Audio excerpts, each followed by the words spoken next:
Assalamualaikum warahmatullahi wabarakatuh. Alhamdulillahi rabbil alamin, wassalatu wassalamu ala rasulillah wa ala alihi wa sahbihi wa man ittaba'a hudah. Kaum muslimin rahimani wa rahimakumullah jami'an. Alhamdulillah kita dapat kembali menemani Anda melalui acara kajian rutin insyaallah setiap paginya, yang pada kesempatan kali ini kita masih membahas kitab Ushul Sittah yang biasa dibacakan atau disampaikan materi tersebut oleh Al-Ustadz Abu Abdillah Sufyan. Dan sebagaimana biasa kami di sini menyediakan waktu luang untuk menjawab pertanyaan-pertanyaan yang Anda sampaikan. Dan bagi Anda yang memiliki pertanyaan-pertanyaan seputar akidah dan yang lainnya, bisa Anda kirimkan ke nomor 085353 020304. Sekali lagi, bagi Anda yang memiliki pertanyaan-pertanyaan seputar akidah dan yang lainnya, bisa Anda kirimkan ke nomor 0853 53020304. Dan kami mohon maaf bagi Anda yang pertanyaan yang belum dijawab karena waktu yang singkat dan keterbatasan yang kami miliki. Untuk berikutnya langsung saja kita akan simak pembahasan yang akan beliau sampaikan. Bismillahirrahmanirrahim. Assalamualaikum warahmatullahi wabarakatuh. Innal hamdalillahi nahmaduhu wa nasta'inuhu wa nastaghfiruh wa na'udzu billahi min shururi anfusina wa sayyiati a'malina. May yahdihillahu fala mudilla lahu wa may yudlil fala hadiya lahu. Wa ashhadu an la ilaha illallah wahdahu la sharika lahu وأشهد أن محمدا عبده ورسوله صلى الله عليه وعلى آله وصحابته أجمعين ومن تبعهم بإحسان إلى يوم الدين. Ikhwani fi din, at-talabah dan para pendengar radio dakwah salafiyah rahimani wa rahimakumullah. Alhamdulillah, pada pagi hari ini kita telah masuk pada pertemuan yang ketiga dari kitab Al-Ushul Sittah, 6 prinsip di dalam akidah dan manhaj Ahlus Sunnah wal Jamaah yang harus dipahami dan diamalkan oleh setiap muslim, karya Al-Imamul Allamah Al-Syekh Muhammad bin Abdul Wahhab rahimahullahu ta'ala rahmatan wasi'ah. Kita masuk pada prinsip yang ketiga. Qala al-muallif rahimahullahu ta'ala al-aslu tsalits. Prinsip yang ketiga, inna min tamamil ijtima'i as-sam'u wat-ta'ah. As-sam'u wat-ta'ah. Sesungguhnya dari kesempurnaan persatuan kaum muslimin adalah mendengar dan taat liman ta'ammara alaina, kepada siapa yang berkuasa atas kita, yaitu kepada pemimpin kita. Walau kana abdan habasyian, walaupun pemimpin tersebut adalah seorang budak Habasyi, budak dari negeri Ethiopia yang hitam legam kulitnya. Fabayyana Allahu hadza bayanan sya'i'an kafiyan. Maka Allah Subhanahu wa ta'ala telah menjelaskan prinsip ini dengan penjelasan yang tersebar di dalam ayat-ayatnya dan juga dalam sunnah Rasulullah sallallahu alaihi wasallam, kafiyan, dan mencukupi, biwujuhin min anwa'il bayan, dengan berbagai macam bentuk penjelasan, syar'an wa qadaran, baik secara syar'i maupun secara qadari. thumma sara hadzal asal, kemudian prinsip ini pada kenyataannya la yu'rafu, tidak dikenal lagi, inda aktsari man yadda'i al-ilma, pada kebanyakan orang yang mengklaim memiliki ilmu. Fa kaifa al-'amalu bih, maka bagaimana bisa mengamalkan prinsip ini? Baik. Inilah prinsip yang ketiga dari 6 prinsip yang dijelaskan di dalam kitab ini, yaitu kewajiban untuk mentaati pemimpin kaum muslimin. Dan ini bagian dari kesempurnaan persatuan kaum muslimin.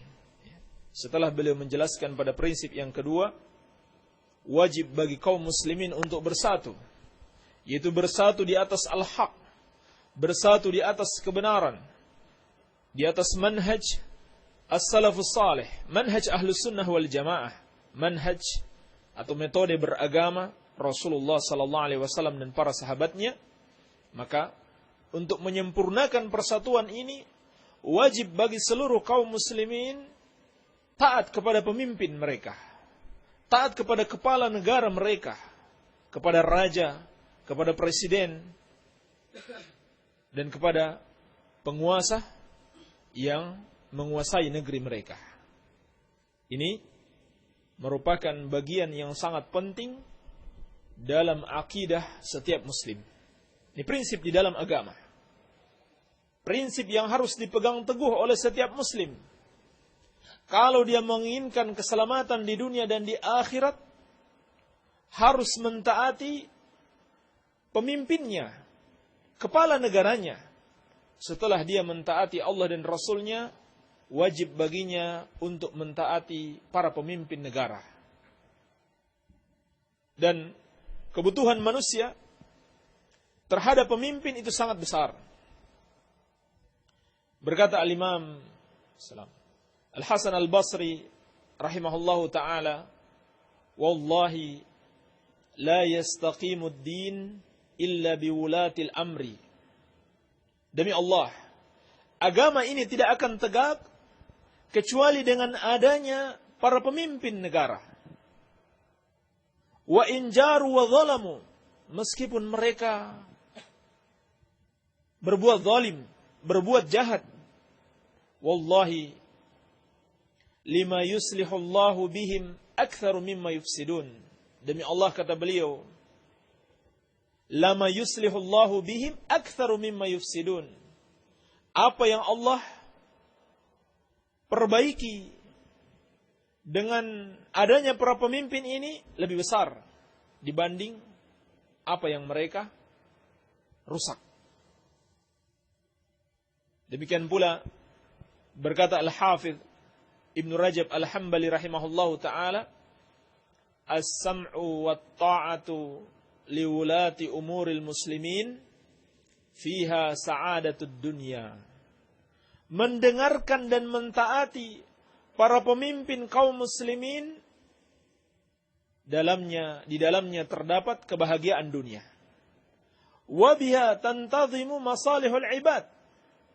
Dan dengan ketaatan ini akan baik urusan-urusan para hamba fi ma'ayishihim, di dalam kehidupan mereka. Wa biha yasta'inuna ala izhari dinihim wa ta'ati rabbihim. Dan dengan ketaatan kepada pemerintah kaum muslimin, mereka menjadikan hal itu untuk menampakkan agama mereka dan taat kepada Rabb mereka. Ini nasihat para ulama tentang pentingnya mentaati pemerintah kaum muslimin. Dan seperti kata Syekh rahimahullahu ta'ala, bahwa kewajiban mentaati pemerintah kaum muslimin telah Allah jelaskan di dalam Al-Quranul Karim. Demikian pula dalam sunnah Rasulullah sallallahu alaihi wa alihi wasallam. Mari kita lihat bagaimana penjelasan di dalam Al-Quran dan As-Sunnah tentang kewajiban setiap muslim untuk mentaati pemerintahnya. Namun sebelumnya, perlu diketahui yang dimaksud dengan pemerintah kaum muslimin adalah penguasa. Penguasa yang beragama Islam. Baik dia penguasa yang adil maupun penguasa yang zalim. Wajib mentaati pemerintah kaum muslimin yang adil, yang baik maupun yang zalim. Sepanjang ketaatan itu hanya dalam ketaatan kepada Allah Subhanahu wa taala. Kalau dia memerintahkan maksiat, maka tidak boleh mentaatinya. Jadi, yang dimaksudkan para ulama taat kepada pemerintah muslim adalah seorang pemerintah yang beragama Islam. Demikian pula, apakah dia itu adil maupun zalim, wajib untuk taat kepada mereka. Dan ulama 4 madhab itu sepakat wajib mentaati pemerintah kaum muslimin di setiap negeri kaum muslimin, walaupun kenyataannya kaum muslimin sudah tidak memiliki pemimpin yang paling tertinggi.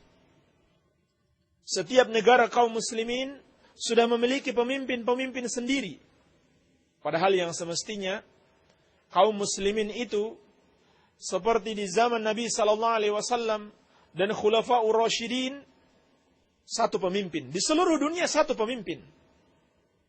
Tetapi pada kenyataannya kaum muslimin telah tersebar di dalam berbagai negara dan masing-masing memiliki pemimpin sendiri. Dan ulama 4 mazhab itu sepakat wajib mentaati setiap pemimpin di negeri masing-masing. Walaupun umat Islam tidak memiliki pemimpin tertinggi, yakni yang mencakup seluruh negara tersebut. Dan bahkan keadaan ini telah dialami umat Islam sejak masa tabi'in. Sejak masa tabi'in sudah ada 2 negara Islam. Yang satu berpusat di Baghdad, Daulah Abbasiyah, dan yang satu lagi berpusat di Qurtuba atau di Maghrib. Di negeri-negeri Maghrib, di barat, yaitu Daulah Umayyah. Taib. Dan kaum muslimin seluruhnya, para ulama sepakat untuk taat kepada pemimpin yang tinggal di yang ada di negeri tersebut, baik yang berpusat di Baghdad maupun di Maghrib, yang mencakup yang sekarang ini sudah menjadi negeri-negeri kafir seperti Spanyol, dulu Andalusia, Cordoba dan sebagainya. Iya. Wajib bagi kaum muslimin untuk taat kepada pemerintah masing-masing. Kemudian setelah zaman itu, terlebih lagi, sudah banyak muncul setelah masa kelemahan Daulah Abbasiyah di Baghdad, muncul berbagai macam negeri Islam, masing-masing memiliki pemimpin sendiri. Sampai hari ini, negara-negara kaum muslimin terpisah dengan pemimpin sendiri. Tidak ada pemimpin tertinggi yang menaungi seluruh negara tersebut. Dan ulama 4 mazhab seluruhnya sepakat wajib bagi kaum muslimin untuk taat pada setiap pemimpin di negeri mereka masing-masing. Jadi, yang dimaksud pemimpin di sini adalah pemimpin negara yang berkuasa, yang memiliki wilayah, memiliki kekuatan dan memiliki kekuasaan. Bukan pemimpin organisasi atau pemimpin suatu kelompok jamaah tertentu, tidak. Bukan itu yang dimaksudkan. Tetapi yang dimaksudkan adalah pemimpin kaum muslimin. Kalau kita di Indonesia, itu adalah presiden kita, yang dia memiliki kekuasaan, memiliki wilayah, dan memiliki kekuatan. demikian pula jajaran-jajaran di bawahnya seperti gubernur, wali kota, sampai Pak Camat, Lurah, Pak RT, dan sebagainya. Ini yang dimaksud dengan pemimpin yang dimaksudkan oleh para ulama. Baik. Al-Quran dan As-Sunnah telah memerintahkan kita, sebagaimana kata Syekh rahimahullahu ta'ala, dalam banyak sekali dalil, dalam bentuk yang bermacam-macam, perintah untuk mentaati para pemimpin tersebut. Tetapi dengan syarat, ketaatan itu hanya dalam ketaatan kepada Allah subhanahu wa ta'ala.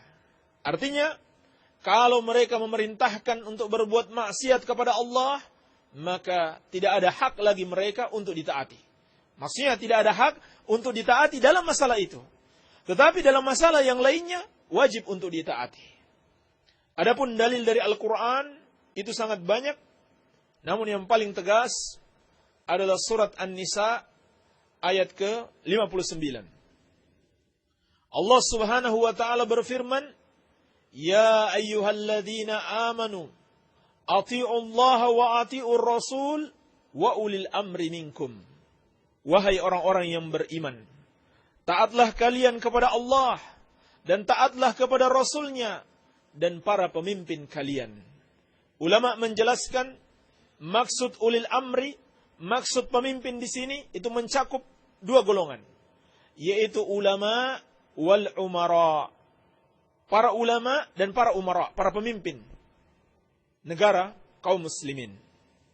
Ayat ini jelas perintah Allah untuk taat kepadanya dan taat kepada Rasulnya dan taat kepada ulil amri. Dan di sini ada faedah yang sangat besar. Di sini Allah mengatakan atiullah, kemudian atiur Rasul. Tetapi ketika menyebutkan ulil amri tidak ditambahkan kata atiu. Cuma disandarkan kepada Rasul. Wa ati'ur Rasul wa ulil amri. Tidak dikatakan wa ati'ur Rasul wa ati'u ulil amri. Ini ada isyarat kewajiban taat kepada ulil amri hanya kalau dia memerintahkan kita kepada sesuatu yang mubah atau suatu peraturan yang tidak bertentangan dengan syariat Allah dan Rasulnya. Kalau bertentangan dengan syariat Allah dan Rasulnya, maka tidak boleh kita mentaatinya sedikit pun. Tetapi dalam masalah yang lain, tetap wajib bagi kita untuk mentaati mereka. Baik. Adapun dari As-Sunnah, sangat banyak sekali. Di antaranya, hadis Bukhari dan Muslim. Nabi SAW bersabda, sebagaimana yang diriwayatkan oleh sahabat yang mulia Abu Hurairah radhiyallahu anhu, bahwasanya Nabi SAW bersabda, Man ata'ani faqad ata'a Allah. Barang siapa yang taat kepadaku, maka dia telah taat kepada Allah. Wa man ya'sini faqad asallaha. Dan barang siapa yang bermaksiat kepadaku, maka dia telah bermaksiat kepada Allah. Wa man yuti'il amira faqad ata'ani. Dan barang siapa yang taat kepada pemimpin, maka dia telah taat kepadaku. Wa man ya'sil amira faqad asani. Dan barang siapa yang bermaksiat kepada pemimpin, maka dia telah bermaksiat kepadaku. Jadi, siapa yang tidak mentaati peraturan pemerintah kaum muslimin, peraturan yang tidak bertentangan dengan syariat, maka dia telah bermaksiat kepada Allah dan Rasulnya. Demikian pula dalam hadis Abu Dawud dan At-Tirmidzi dari sahabat Irbad bin Sariyah radhiyallahu taala anhu, Nabi sallallahu alaihi wasallam berwasiat, "Usikum bitaqwallahi was-sam'i wat-ta'ati wa in 'abdun habasyiyun." Aku wasiatkan kepada kalian untuk bertakwa kepada Allah, mendengar dan mentaati pemimpin kalian, meskipun yang memimpin kalian adalah seorang budak yang berasal dari negeri Habasyah. Budak hitam legam dari negeri Ethiopia. Andaikan dia memimpin kalian, maka wajib bagi kalian untuk taat kepadanya. Juga wasiat Nabi sallallahu alaihi wasallam dalam hadis Abu Dzar radhiyallahu taala anhu diriwayatkan oleh Imam Muslim. Kata beliau, "Inna khalili awsani an asma'a wa uti'a wa in kana 'abdan mujadda' al-atrafi." Kata Abu Dzar radhiyallahu taala anhu, sesungguhnya kekasihku Nabi sallallahu alaihi wasallam telah berwasiat kepadaku an asma'a wa uti'a, untuk aku dengarkan selalu dan aku taat selalu kepada pemimpin kaum muslimin, wa in kana 'abdan mujadda' al-atrafi, meskipun dia seorang budak yang anggota tubuhnya itu terpotong-potong. Artinya, walaupun dia jelek, kita lebih bagus dari dia dari sisi anggota tubuh, dia seorang budak, wajib bagi kita untuk taat kepadanya. Bahkan Nabi SAW memerintahkan kaum muslimin untuk selalu taat kepada pemimpin mereka dalam keadaan suka maupun duka, dalam keadaan senang maupun sempit. Dari sahabat yang mulia Abu Hurairah radhiyallahu anhu, sebagaimana diriwayatkan oleh Imam Muslim, Nabi sallallahu alaihi wasallam berpesan kepada umatnya, "Alaikas sam'a wat ta'ah." Wajib bagi engkau untuk taat, mendengar dan mentaati pemimpin kalian, fi usrika wa yusrika, dalam keadaan sempit maupun dalam keadaan lapang. Wa man syatika wa makrahika, dalam keadaan kalian sedang bersemangat atau dalam keadaan kalian tidak suka dengan apa yang dia perintahkan. Dalam keadaan kalian suka dengan peraturan tersebut atau kalian tidak suka dengan peraturan itu. Ini perhatikan sabda Nabi sallallahu alaihi wasallam. Dalam keadaan kalian suka dengan peraturan itu maupun kalian tidak suka, sepanjang dia tidak bertentangan dengan syariat, wajib bagi kalian untuk mentaatinya.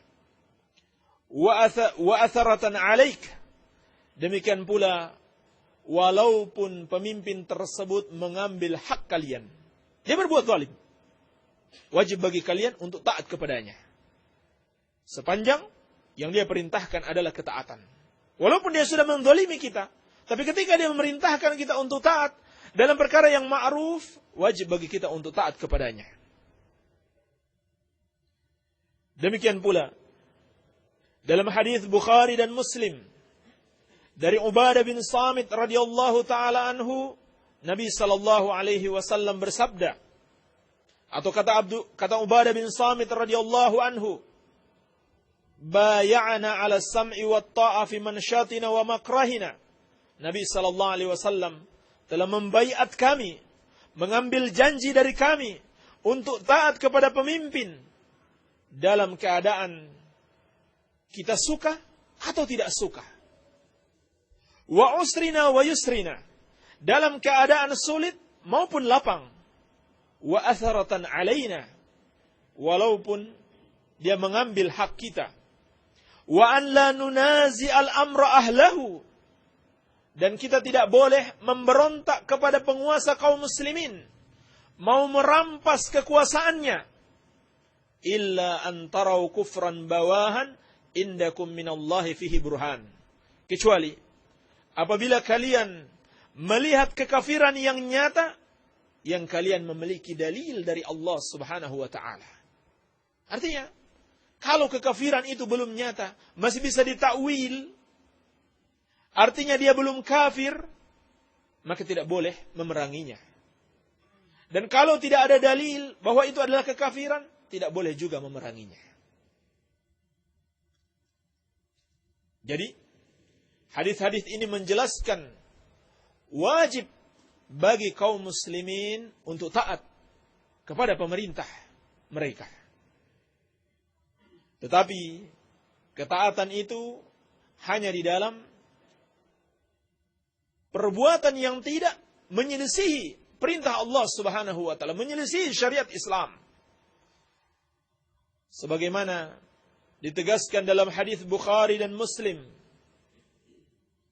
dari Abdullah bin Umar radhiyallahu taala anhuma, Nabi sallallahu alaihi wasallam bersabda, as-sam'u wat-ta'atu haqqun. Mendengar dan taat kepada pemimpin itu wajib. Ma lam yu'mar bil ma'siyah, sepanjang seorang itu tidak diperintahkan untuk berbuat maksiat. Fa idza umira bi ma'siyatin fala sam'a wala ta'ah.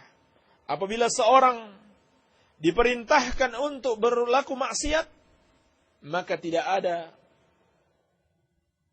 kewajiban baginya untuk mendengar dan taat kepada peraturan tersebut, kepada perintah tersebut apabila mengandung kemaksiatan. Tapi bukan berarti seluruh perintahnya tidak ditaati.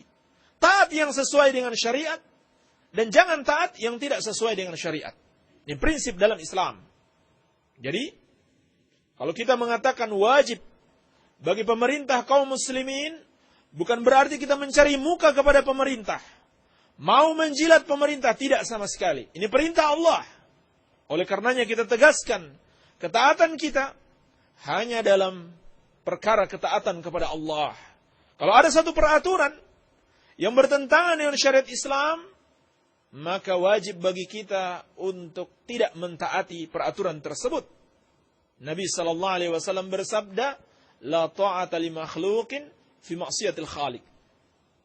Tidak wajib taat atau tidak ada ketaatan kepada makhluk dalam maksiat kepada Allah Subhanahu wa taala. Maka wajib bagi setiap muslim untuk taat kepada pemimpinnya sepanjang di dalam ketaatan kepada Allah Subhanahu wa taala, bukan dalam kemaksiatan kepada Allah Subhanahu wa taala. Jadi ini prinsip setiap muslim. Tidak boleh menentang, membangkang kepada pemerintah kaum muslimin.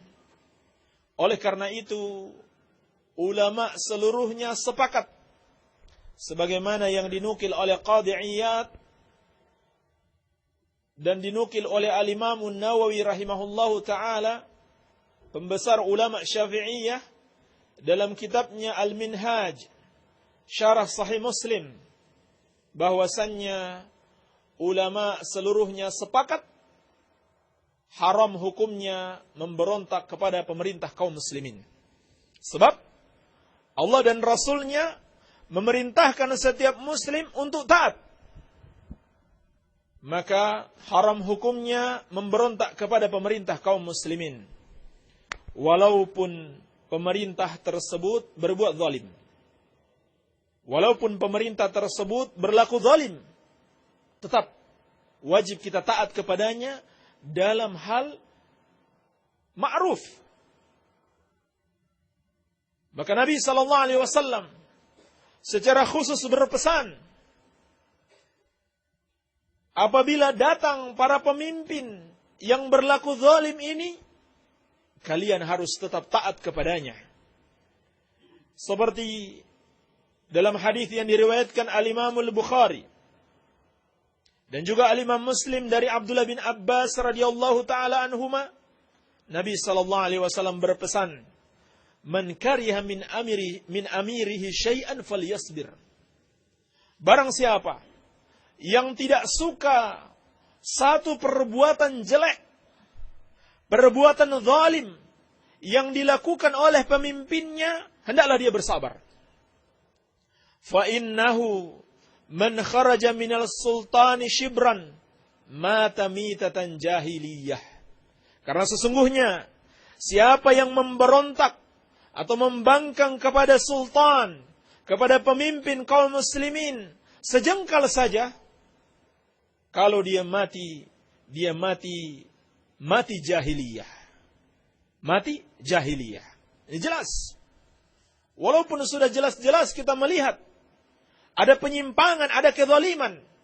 Apakah itu yang namanya korupsi, kolusi, nepotisme, atau kezaliman-kezaliman yang lain? Haram hukumnya bagi kita memberontak atau membangkang kepada pemerintah kaum muslimin. Sebab demikianlah yang telah dipesankan oleh Nabi sallallahu alaihi wasallam. Hendaklah kita bersabar. Hendaklah kita bersabar.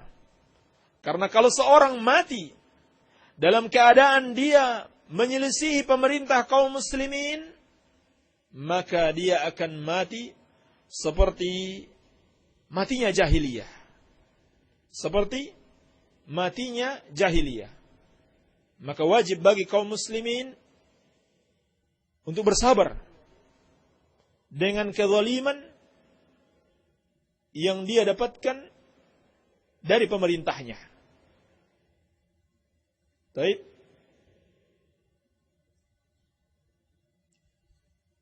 Dan banyak sekali hadis Nabi SAW yang berpesan di dalam masalah ini untuk tetap mendengarkan dan mentaati. Tidak boleh memberontak sedikit pun, tidak boleh membangkang sedikit pun kepada pemerintah kaum muslimin. Walaupun mereka melakukan maksiat, walaupun mereka melakukan kezaliman. Namun sayangnya hal ini banyak tidak dipahami oleh kaum muslimin. Taat kepada pemimpin yang adil, kaum muslimin semuanya tahu. Sudah sepatutnya, kalau pemimpin itu baik, pemimpin itu adil, berlaku baik kepada masyarakatnya, wajib untuk ditaati.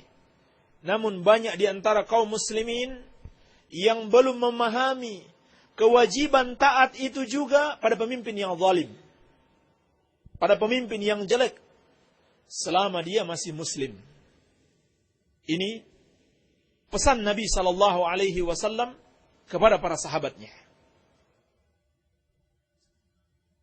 Kata Nabi SAW, seperti dalam hadis Bukhari dan Muslim dari Hudzaifah ibnul Yaman radhiyallahu taala anhu, sayakunu ba'di a'immatan la yahtaduna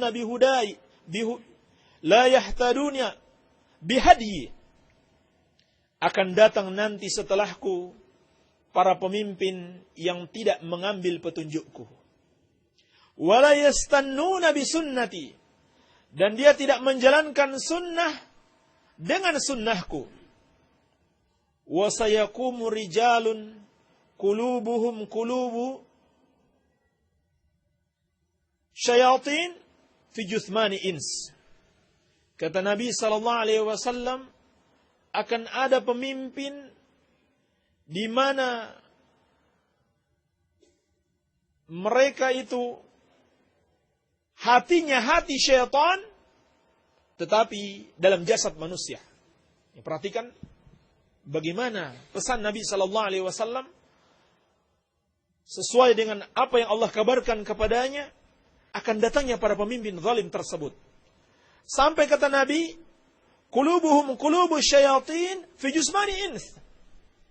Hati mereka adalah hati syaitan dalam jasad manusia.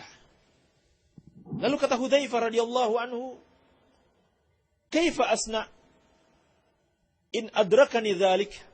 Ya Rasulullah, apa yang harus aku lakukan kalau aku menemui zaman tersebut? Qala, "Tasma'u lil amiril a'zam wa in daraba dhahrak wa akhadha malak." Wajib bagimu untuk tetap mentaati pemimpin tertinggi, wa in daraba dhahrak wa akhadha malak, meskipun dia memukul punggungmu dan mengambil hartamu. Perhatikan dengan baik. Ini pemimpin yang zalim, memukul rakyatnya, menzalimi rakyatnya dan mengambil harta mereka. Apakah mengambil dengan cara paksa, ataukah dengan suatu peraturan yang menghisap harta rakyat dengan peraturan yang zalim? Tetapi Nabi SAW tetap berpesan untuk taat kepada mereka. Ini jelas sekali. Larangan memberontak kepada pemerintah kaum muslimin meskipun mereka itu zalim. Dan perlu dipahami dengan baik, yang dimaksud dengan memberontak kepada pemerintah kaum muslimin adalah seluruh bentuk pembangkangan. Apakah dengan lisan, dengan tulisan, ataukah dengan senjata? Sama saja. Ulama seluruhnya sepakat, seluruh bentuk pembangkangan, apakah dengan lisan, seperti dengan demonstrasi, turun ke jalan, memacetkan jalan, buat kerusuhan di jalan, ataukah dengan sebuah tulisan yang disebarkan di media massa yang isinya berupa celaan-celaan kepada pemerintah kaum muslimin, ataukah dengan kudeta bersenjata. Semuanya sama.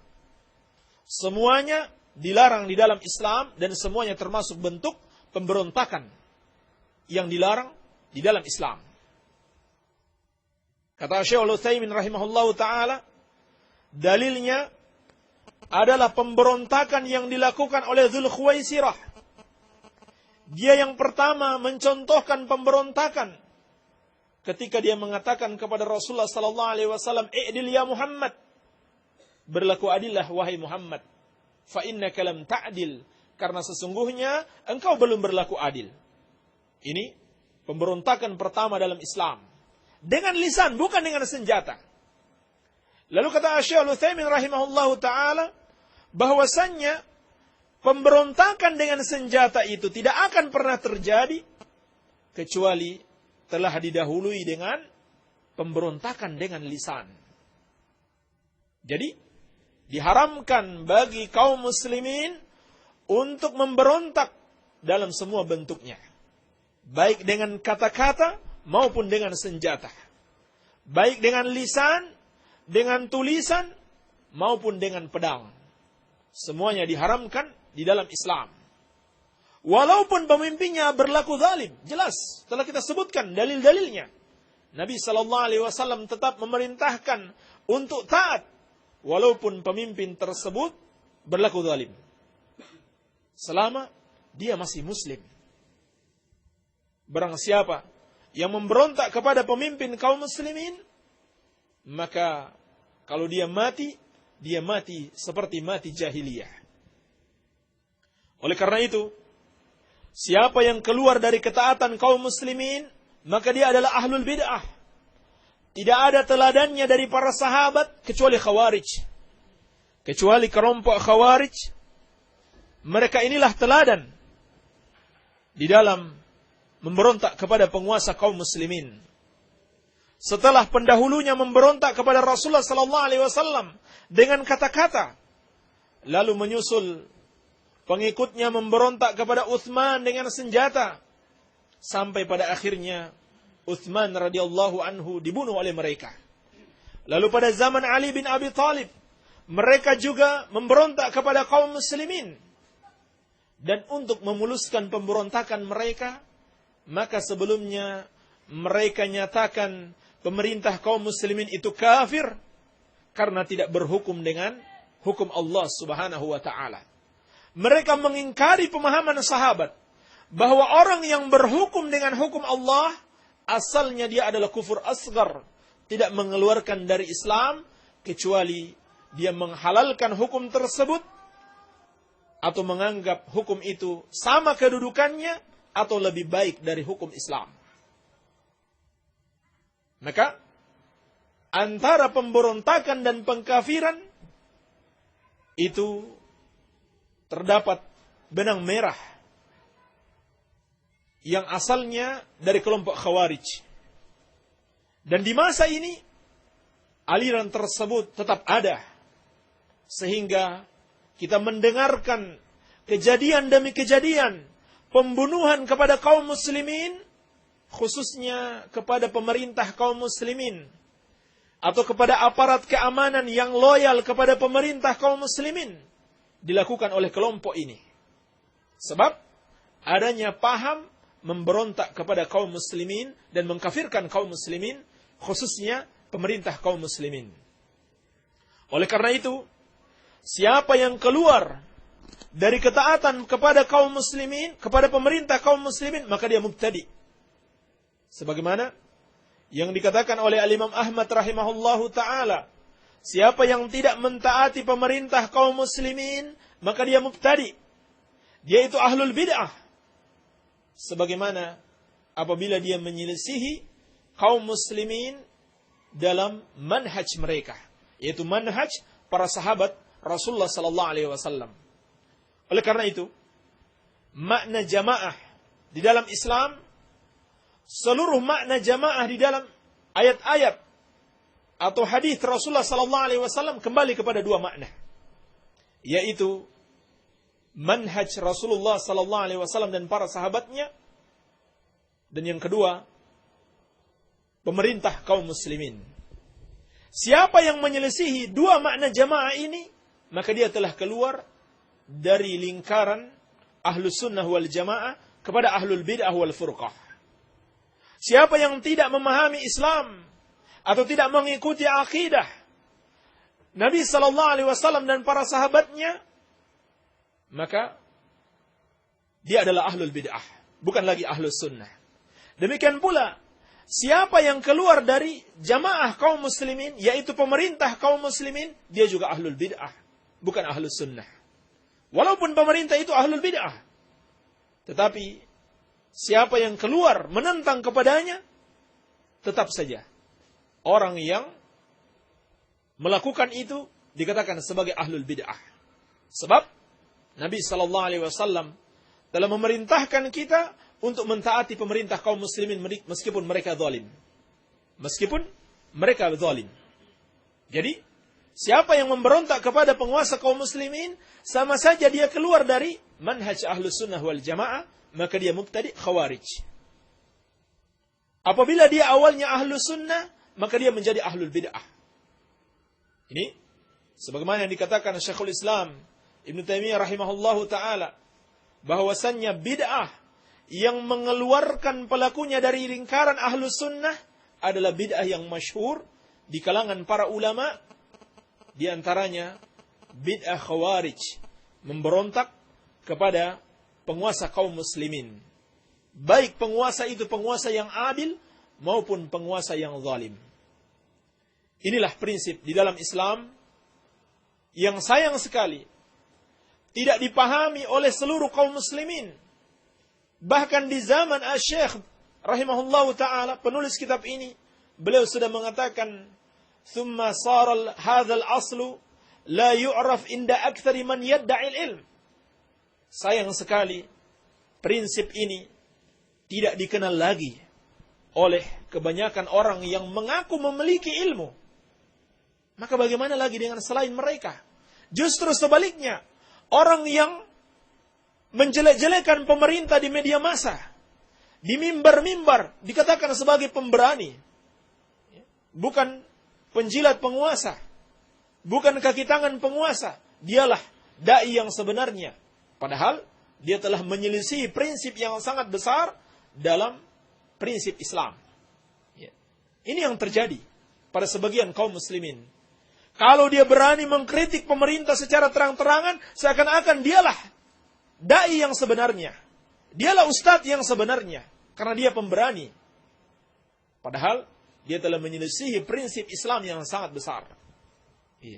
Ini merupakan peringatan yang disebutkan oleh Al-Mu'allif rahimahullahu ta'ala. Hati-hati.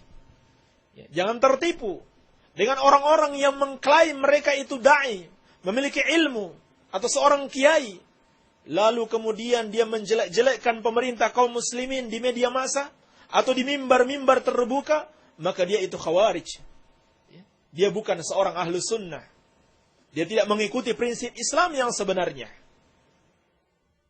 Sedangkan prinsip Islam yang sebenarnya adalah wajib mentaati pemerintah kaum muslimin, yang zalim maupun yang saleh, selama yang ditaati itu hanya dalam perkara yang ma'ruf, bukan dalam kemaksiatan kepada Allah Subhanahu wa ta'ala. Berdasarkan dalil-dalil yang jelas dari Al-Quran dan As-Sunnah, sebagaimana yang telah kita sebutkan. Inilah prinsip yang ketiga. Semoga ada manfaatnya. Wabillahi taufiq, walhamdulillahi rabbil alamin. Alhamdulillah, telah kita dengarkan bersama materi yang telah beliau sampaikan. Sangat jelasnya ya, sehingga wajib bagi kita untuk mengamalkannya. Dan selanjutnya kita akan masuk pada sesi tanya jawab dan akan langsung dijawab oleh beliau.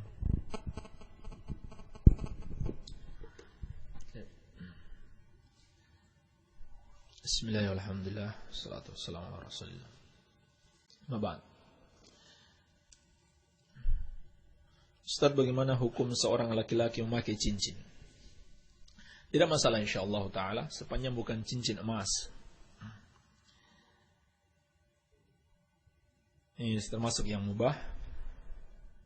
Kalau dia meniatkan untuk mengikuti Rasulullah sallallahu alaihi wasallam, maka mendapat pahala ittiba insyaallah ta'ala. Bagaimana seorang laki-laki yang memakai cincin atau jam tangan ketika berwudu tidak melepasnya? Apakah sah wudunya saat mencuci tangan? Dia tidak mencuci bagian tangan yang tertutupi oleh cincin atau jam. Tidak sah wudunya kalau dia tidak mencucinya. Atau dia mencucinya tapi air tidak kena, tidak mengenai bagian yang dia menggunakan jam atau cincin tersebut. Harus dia pastikan air itu masuk, harus digerakkan jam tangan atau cincinnya, memastikan agar air sampai di kulitnya. Kalau tidak sampai, wudunya tidak sah. Apalagi kalau dia sengaja tidak mencuci bagian tersebut, wudunya tidak sah. Baik.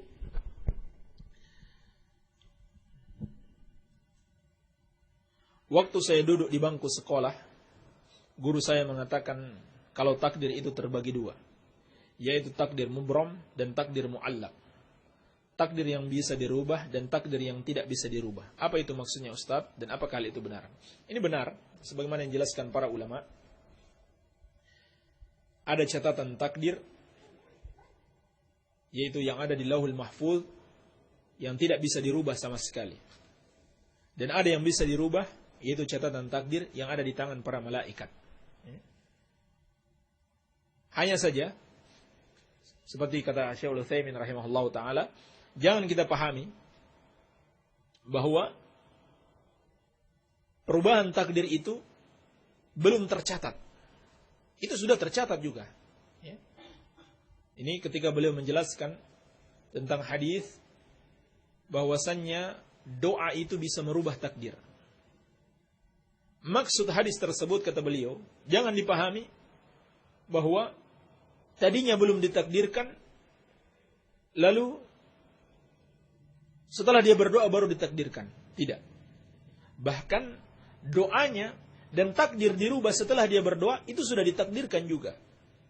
Sudah ditulis oleh Allah subhanahu wa ta'ala. Baik. Wallahu a'lam. Ustaz, dalam wirid ditambah membaca ayat Quran dari surat Ali Imran ayat 18 dan 19, Inna dina indallahil Islam. Dan lanjut ayat 26-27 masih Imran, juga apa benar? Saya tidak tahu dalilnya. Jadi ringkas saja yang bertanya masalah wirid-wirid ini, jangan diamalkan kalau tidak ada dalilnya. Itu saja. Ya. Itu menjadi patokan saja, supaya tidak ulang-ulang ditanya. Pokoknya kalau belum tahu dalil, jangan diamalkan. Selesai. Lebih baik sedikit tahu dalil satu lafaz sedikit, itu kita ulang-ulang yang benar-benar dia berdasarkan dari Al-Quran dan As-Sunnah, daripada yang belum jelas, belum jelas. Yang belum kita ketahui ada dalilnya. Artinya ada dalilnya, dikhususkan untuk dibaca sebagai suatu zikir setelah sholat misalkan, dikhususkan. Adapun secara umum membaca Al-Quran, mau ayat 18, 19, 26, 27, semuanya dibaca kapan saja, di mana saja, tidak ada masalah. Baik. Ustaz, doa Rabbi a'udzu bika min hamadati syaitan wa a'udzu bika min rabbi ayyahdurun, katanya penolak setan. Apa penolak setan? Apa betul Ustaz? Ini jelas, ini doa meminta perlindungan dari syaitan.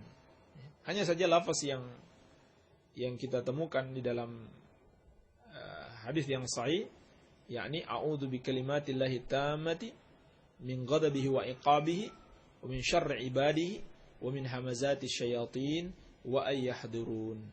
Wallahu a'lam.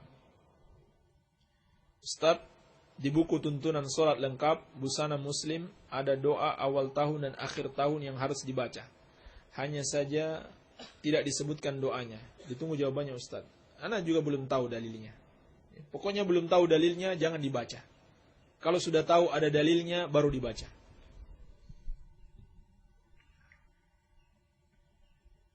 Ustaz, setelah selesai wirid dari sholat fardu ditambah baca Rabbana hablana min azwajina wa dhurriyyatina qurrata a'yun waj'alna lil muttaqina imama. Doa-doa seperti ini, doa-doa dalam Al-Quran dan As-Sunnah yang sifatnya umum, ya, boleh kita baca kapan saja, setelah sholat maupun di luar sholat, tidak ada masalah. Baik. Iya. Ustaz, tempat kami sholat tarawih 23 rakaat. Aku sholat yang 11 rakaat, terus aku pulang, yang benar gimana? Abu Jarir di Cakung Sari. Yang benar, kalau imam sholat 23 rakaat, kita harus mengikuti imam sampai selesai 23 rakaat. Jangan kita keluar sebelum imam selesai. Ya, kecuali ada hajat yang mendesak, maka tidak mengapa. Tapi kalau imam sholat 23 rakaat, kita juga harus mengikutinya. Wajib bagi makmum untuk mengikuti imam. Ustaz, saya kemarin sedang wirid setelah sholat zuhur, tiba-tiba ada gempa bumi. Sangat menakutkan goncangannya. Lalu saya tinggalkan tempat sujudnya, lari keluar rumah, belum mengerjakan sholat sunnah ba'diyah. Apa saya dosa? Mohon dijawab. Tidak berdosa, sebab sholat sunnah tidak diwajibkan. Apa daging cecak atau tokek haram dimakan untuk dijadikan obat, sementara Rasul sallallahu alaihi wasallam memerintahkan untuk membunuhnya? Iya, haram dimakan. Haram dimakan ataupun dijadikan obat dan diperjualbelikan, itu hukumnya haram. Sebab Nabi sallallahu alaihi wasallam memerintahkan untuk membunuhnya, menunjukkan bahwasanya itu hewan yang jelek. Apa termasuk syirik? Apabila seorang perempuan yang sedang hamil harus banyak ngobrol atau bercanda dengan kakak-kakaknya yang perempuan, biar katanya mudah melahirkan. Ya. Kalau itu cuma hanya semacam ya semacam meringankan badan. Ya. Kalau banyak diam, badannya tidak rileks. Ya. Baik. Maka tidak mengapa insyaallah ta'ala, sepanjang dia tidak bergantung pada perbuatan tersebut, hatinya selalu bergantung kepada Allah subhanahu wa ta'ala. Baik. Jadi tergantung kemana hatinya bergantung. Ya. Kalau dia selalu bergantung kepada Allah dan perbuatan itu memang terbukti dengan banyak beraktivitas akan memudahkan melahirkan, maka tidak mengapa insyaallah ta'ala. Ada orang bilang Salafi akan mendirikan negara di dalam negara. Bagaimana Salafi menafis prasangka buruk ini? Seluruh materi yang kita sampaikan tadi, itu bantahannya. Ya. Seluruh materi yang kita sampaikan tadi, itu bantahannya. Salafi itu meyakini wajib taat kepada pemerintah kaum muslimin.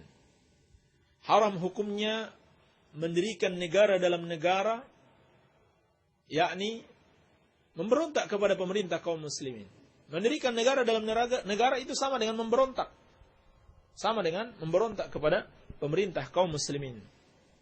Bahkan kata Nabi sallallahu alaihi wasallam, "Man atakum wa amrukum jami' fadribu unuqahu." Barang siapa yang datang kepada kalian, ya, maksudnya dia datang untuk mengajak kalian untuk mengikuti dia sebagai pemimpin, mendirikan suatu negara tertentu, sedangkan kalian dalam keadaan bersatu dalam satu pemimpin, maka bunuh dia. Maka bunuh dia. Ya. Namun pembunuhan ini tentunya dilakukan oleh yang berhak, yaitu pemerintah kaum muslimin. Jadi ini hukuman mati. Memberontak kepada pemerintah kaum muslimin di dalam syariat itu hukuman mati. Iya. Jadi ini tidak benar. Ini persangkaan yang keliru. Ustaz, Maulid Nabi sallallahu alaihi wasallam memang bid'ah sesat dan menyesatkan. Waktu menjelang salat asar, mereka malah pawai dengan diiringi musik drum band. Sampai suara drum band mengalahkan suara adzan. Anak-anak mereka tidak diingatkan untuk salat dan bapak-bapaknya pun tidak salat berjamaah. Dengan semalaman Thalabul ilmi dengan penceramah ustadz terkenal. Tapi waktu sholat subuh yang adzan kesiangan, ustadznya pun bangunnya kesiangan dan makmumnya cuma sedikit. Katanya dengan maulid Nabi sebagai mahabbah terhadap Rasulullah sallallahu alaihi wasallam, tapi kenyataannya mencoreng nama baik Islam dan menyepelekan sunnah Rasulullah sallallahu alaihi wasallam terhadap masyarakat pun tidak ada berkahnya. Kenyataannya masyarakat tidak ada perubahan yang lebih baik dalam hal beribadah, malahan perubahan yang jelek, yaitu membuang muka dan membelakangi kalau ketemu dengan orang yang tidak sepaham dengan mereka. Ustaz, teruslah berdakwah untuk menyelamatkan umat manusia dari kesesatan. Ini bukan pertanyaan ya, pernyataan. Baik. Ustaz, ana nikah sudah 12 tahun. Qadarullah, ana belum dapat anak. Orang tua ana nyaranin supaya ana nikah lagi, tapi kalau sudah dapat cerain lagi. Secara syar'i boleh enggak? Ya, tidak ada masalah. Nikah dan cerai itu biasa. Ya, sesuatu yang mubah. Hanya saja yang paling terbaik tentunya mempertahankan pernikahan.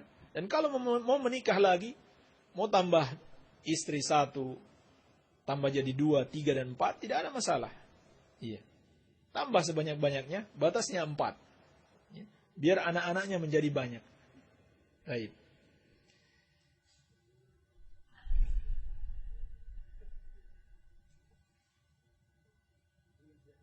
Ustaz, saya mau tanya, apakah seorang istri yang benci kalau suaminya nikah lagi itu termasuk kekafiran? Bolehkah minta cerai karena benci ke suami? Baik. Termasuk kekafiran kalau dia membenci syariat tersebut. Tapi kalau dia hanya benci kepada suaminya, maka itu bukan kekafiran, namun termasuk dosa besar. Membenci suami yang mau melakukan kebaikan. Iya. Tapi kalau bencinya hanya pada ketidaksukaan dia sebagai seorang wanita untuk bersaing dengan wanita lain, maka ini sifatnya tabiat, tidak termasuk dosa. Tidak termasuk dosa. Jadi tergantung bencinya, sebabnya karena apa? Kalau bencinya karena syariat membolehkan hal itu, maka ini termasuk kekafiran. Kalau tidak, maka tidak sampai pada kekafiran. Dan tidak sepatutnya seorang wanita sampai meminta cerai kalau suaminya mau menikah lagi. Bahkan harus mendukung. Karena hal itu merupakan kebaikan. Hal itu merupakan kebaikan. Iya. Oleh karenanya Nabi SAW telah memperingatkan, wanita itu kurang akal dan agamanya. Ya. Karena banyak sekali kebaikan yang mereka tidak bisa menerima dengan perasaan mereka. Ya. Banyak menggunakan perasaan, padahal banyak sekali kebaikan di balik itu. Ya. Coba bayangkan kebaikannya. Ini sebagai contoh saja, akan semakin banyak wanita yang dapat diberikan nafkahnya. Ya. Kalau suaminya menikah lagi, berarti semakin banyak wanita yang diselamatkan dan diberikan nafkah. Iya. Demikian pula dapat mewujudkan keluarga besar. Semakin banyak anak-anak yang saleh apabila dididik dengan didikan yang benar, ini jelas suatu kebaikan. Sebagaimana antara istri-istri ini bisa berta'awun untuk membantu suaminya. Baik. Ini tidak sepatutnya ini dilakukan oleh seorang wanita. Iya. Wallahu a'lam. Apakah tercelah taklid atau fanatik pada Allah dan Rasulnya, atau pada Al-Quran dan Sunnah, atau pada bagian-bagian Islam? Bagaimana hukum orang yang berpendapat tercela? Bahkan seharusnya kita berpegang teguh, walaupun disebut dengan taklid atau fanatik, tapi kita wajib berpegang teguh dengan Al-Quran wa Sunnah Rasulullah sallallahu alaihi wasallam dan pemahaman Rasulullah sallallahu alaihi wasallam dan para sahabatnya. Baik. Dan tidak sepatutnya seorang muslim yang mencela hal tersebut. Iya.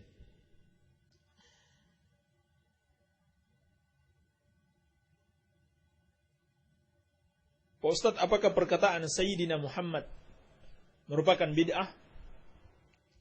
Kalau itu dimaksudkan untuk bersalawat atau dimasukkan ke dalam salawat-salawat yang sudah baku, maka itu termasuk bid'ah. Tetapi kalau cuma sekedar pengabaran, tidak ada masalah insyaallah ta'ala. Yang kita mengatakan Sayyidina. Sayyidina itu artinya pemimpin kita. Tidak ada masalah. Tapi kalau dimasukkan di dalam lafaz salawat, padahal Nabi SAW tidak memasukkan lafaz tersebut, maka ini berarti menambah-nambah di dalam agama. Menambah-nambah di dalam agama. Baik.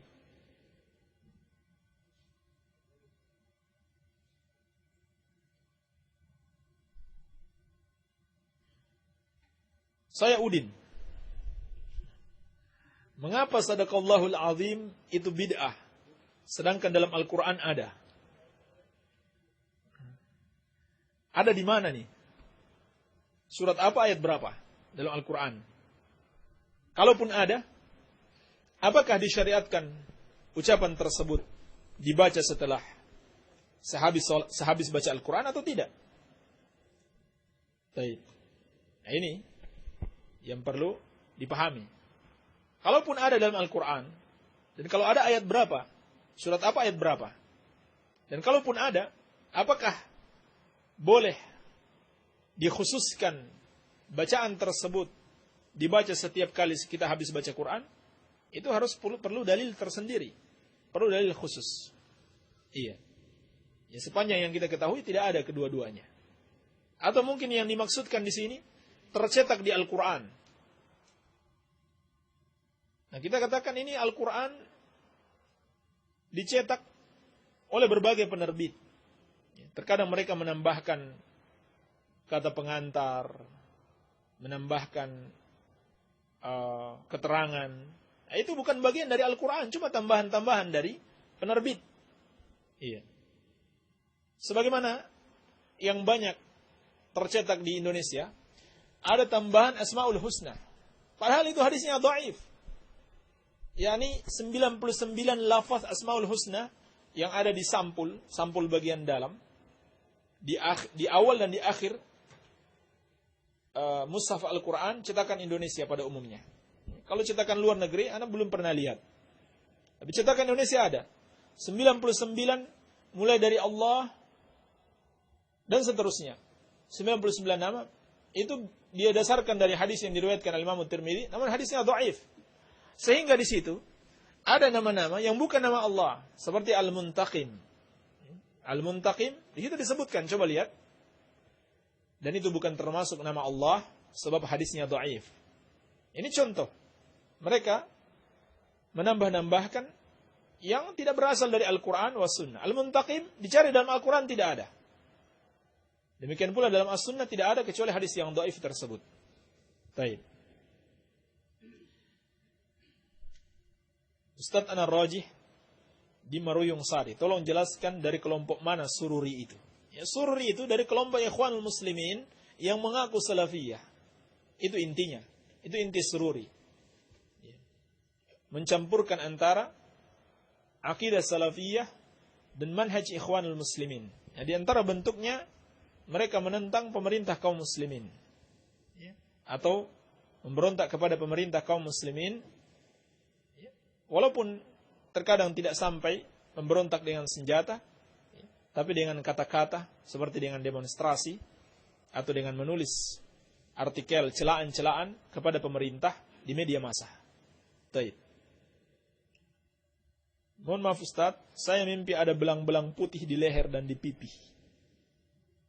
Barangkali Ustaz bisa mentakwilkan tafsir mimpi tersebut. Afwan, ini tidak seharusnya Anda bacakan. Dan Anda juga tidak tahu tafsirnya. Kalau kita punya tafsir mimpi, kita punya mimpi, jangan diceritakan kepada sembarang orang, kecuali orang yang memahami masalah. Anda tidak tahu tafsirnya apa, wallahu a'lam.